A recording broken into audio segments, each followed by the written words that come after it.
The story begins in Seoul, where Hana, a bright and soft-spoken Korean girl, meets Mike, a young African man from Nigeria studying architecture. What started as a casual encounter at the university library slowly grew into a friendship built on laughter, shared dreams, and late-night phone calls. Mike admired her determination. Hana loved his warmth and humility. Their bond deepened until love quietly took over.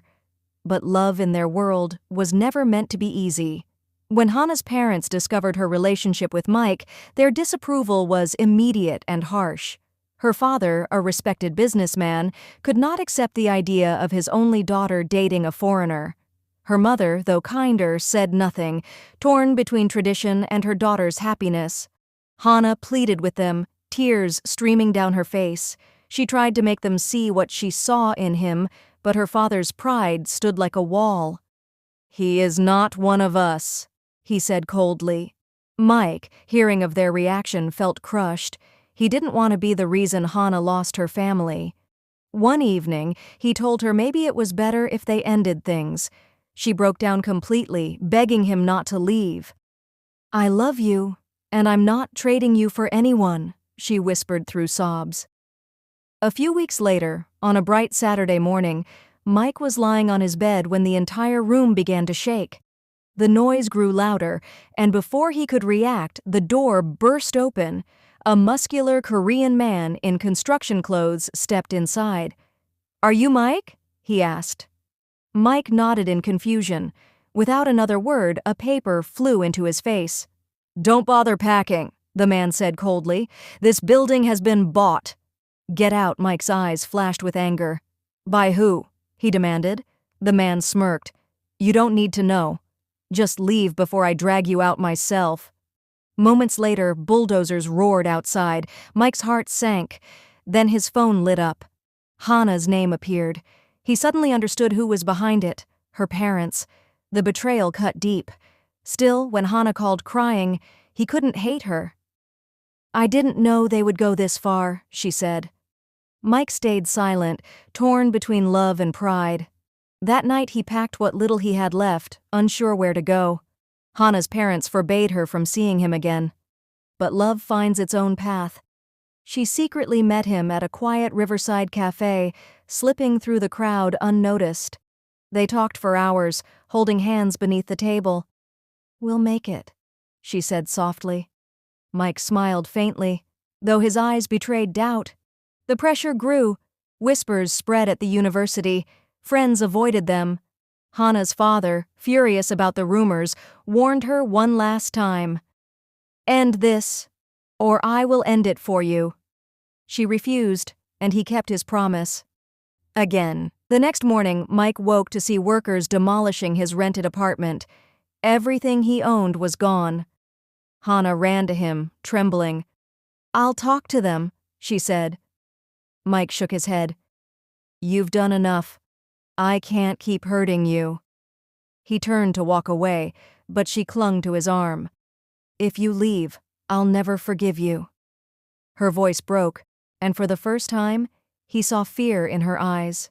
Not fear of her father, but of losing him. They found a small rooftop place to hide for a while. Nights were cold, but they found warmth in each other's presence. Mike taught her Nigerian songs. She cooked Korean dishes in a tiny pan.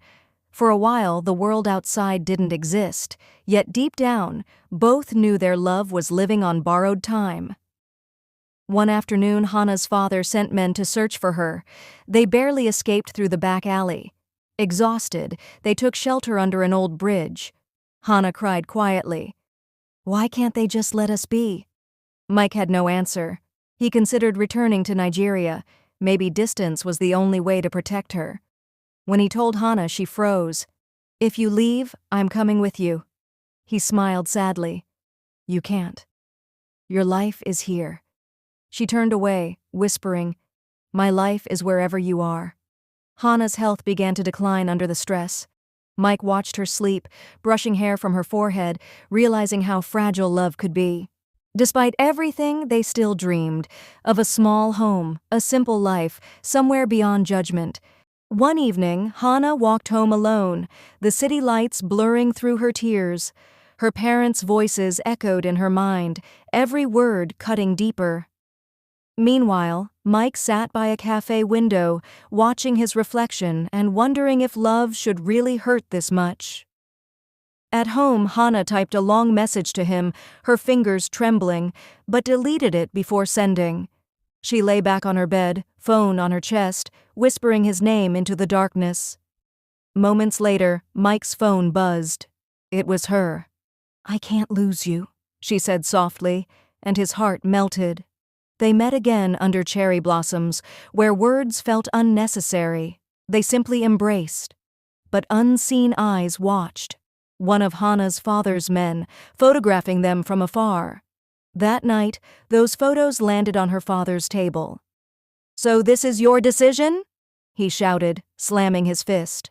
Her mother stayed silent, tears welling up. The next morning, Mike's belongings were thrown into the street as rain began to pour. Hannah found him there, drenched, struggling to gather his things. She held an umbrella over him, crying, "We'll find a way." They moved into a tiny motel. That night, they sat on the floor together in silence, heavy but peaceful. Days later, Hannah's mother came secretly to see Mike. She handed him an envelope.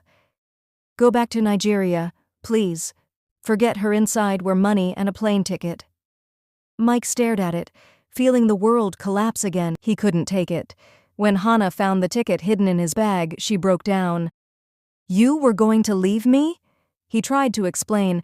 "I did it for you," she screamed back. "For me or for your pride?" That night he walked away under the rain. She stood in the doorway, calling his name until her voice vanished in the storm. Memories flashed before him, their laughter, their walks through Seoul, the night they first kissed.